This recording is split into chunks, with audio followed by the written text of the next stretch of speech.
Muy bien, maestro, muchas gracias. Como le comentaba, quisiéramos explorar un poco, a través de su reflexión, estos asuntos que tienen que ver con las discusiones más recientes, ¿no? En términos de la libertad. Allá en Europa, de repente se les ocurre abrir las fronteras y de repente llegan pues una andanada de migrantes desde el norte de África, pero también desde el Medio Oriente, pero también desde una serie de frentes, y de repente se genera la discusión sobre si Occidente está en peligro con toda su cultura y sus productos, ¿no? El capitalismo, la democracia, estas cuestiones. ¿Realmente es una discusión que tenga sentido? Francamente creo que es un tema muy serio, que no se puede tomar a la ligera, tal como lo planteas, la apertura, como dices, de Europa hacia los migrantes, pues realmente no está, ojalá fuera así, no lo es realmente, al contrario, está cada vez más cerradas las fronteras, es similar a lo que pasa aquí también en Norteamérica. Y creo que eso lleva a veces a discusiones falsas, crea odios innecesarios. Creo que es algo que está rayando al fascismo. ¿El fascismo qué es? No nos olvidemos y tengamos muy claro qué es el fascismo. El fascismo se basa en crear un enemigo ficticio. A partir de que creas el enemigo ficticio tienes el odio. Y a partir de que tienes el odio ya parece que tienes carta y libertad para hacer cualquier cosa. Ya lo vimos en la historia muchas veces y sabemos que eso no lleva a ningún lado, ¿no? El fascismo, cuando se inventa el odio al otro, cuando lleva el odio al otro a inspirar, por así decir, al nazismo que encuentra en los judíos, por poner el caso específico de ese momento, encuentran el chivo expiatorio ideal y encuentran ese enemigo al que combatir, el que le justifica todas las atrocidades que cometen en el siglo XX, ¿no? Lamentablemente, en el siglo XXI hay como un renacer de eso, culpa de personajes con discurso de odio como Trump, como Milei, como Orbán, como Putin, etcétera, etcétera, que van haciendo algo muy similar. Cuando Trump llama a los latinoamericanos, a los migrantes, específicamente a los mexicanos, que acusa de violadores, a los haitianos que comen perros y gatos, no sé, cosas que nos podrían dar risa, pero realmente son muy peligrosas, porque lamentablemente hay mucha gente pensando en eso, hay mucha gente que se lo cree, y acabamos como en un círculo vicioso de odio y de venganza que no creo que sea nada positivo, ¿no? El caso de Europa con migrantes, o digamos el caso del primer mundo con los migrantes, es realmente complejo. Creo que el primer mundo no acaba de mirarse al espejo realmente para ver por qué ocurren estas cosas. Generalmente esta necesidad de emigrar es gente que está en países que pues, no tienen futuro, que están totalmente dañados por muchísimas razones. Históricamente, a veces por el propio primer mundo, ¿no? Otras veces por sus propias políticas actuales, digamos, la mayoría de los casos. Pero hay algo de este resabio histórico que hace que la gente que quiera migrar, que necesite migrar, bueno, es que quiera, no es un deseo realmente a veces, es una necesidad de sobrevivencia, se encuentre con unas fronteras que son francamente inexplicables. Claro, y sin embargo, lamentablemente, los discursos de odio tienen orígenes diversos. Ese es uno. Otro tiene que ver con las cuestiones identitarias, ¿no?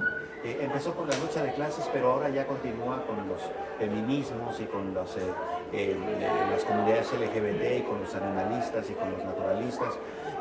¿Cómo por qué habrá una obsesión por ello? Para mí es simple la explicación, es que nunca existieron, digamos, empiezo otra vez, si quieres, me parece que es simple la respuesta. Es que nunca existieron en la narración del mundo, digamos. Se los puso en un lugar oculto, se les llenó de oscuridad, se los minimizó, como si nunca hubieran existido, ¿no? Y creo que finalmente hay una posibilidad, si quieres puede ser tecnológica, que permite que haya una visibilidad mayor de cada una de las identidades.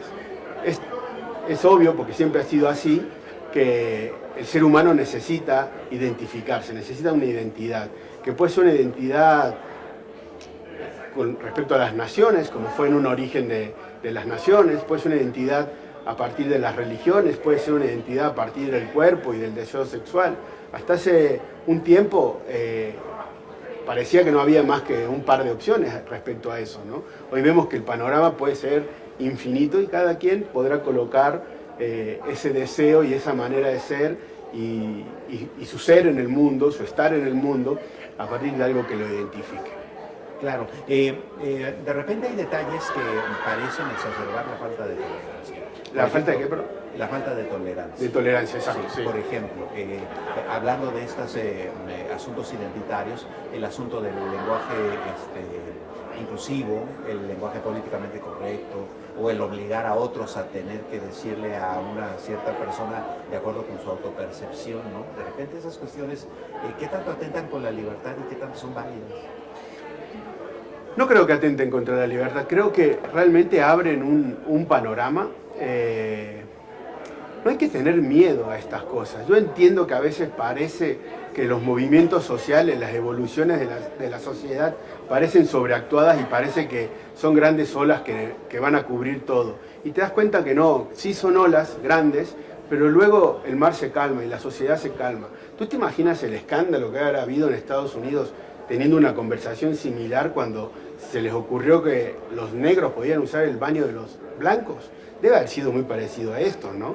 Entonces ahora estamos un poco en una situación similar, son evoluciones de la sociedad y yo creo que asusta en muchos casos a mucha gente esa sobreactuación que hay en algunos casos, ¿no?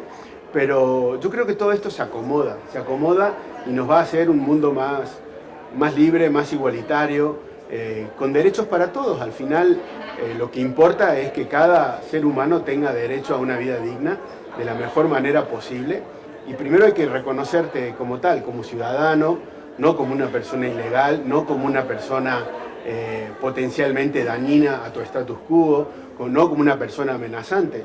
Eso lo crean otros, lo crean ciertos grupos de poder porque algo sacan de eso.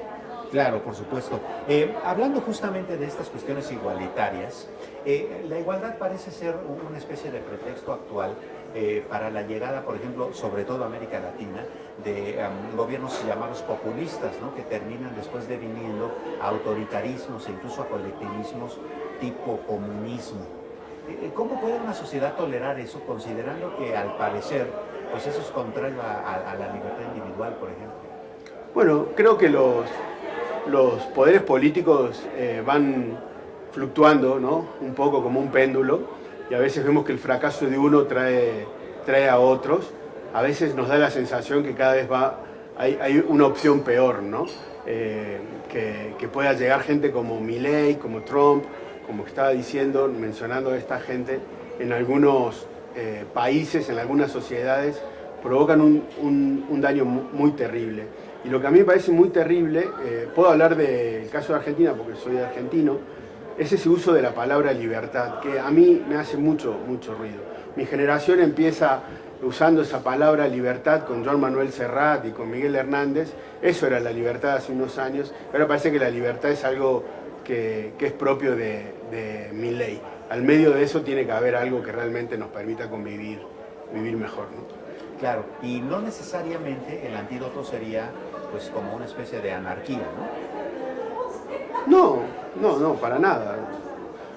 No se pudo vivir en sociedad con anarquía. Lo único que nos permitirá vivir en sociedad es la empatía y con diferencias políticas y con diferencias ideológicas, pero es sentarnos todos a la misma mesa. Lo demás está comprobado que no funciona. Funciona por unos pocos y por un momento determinado.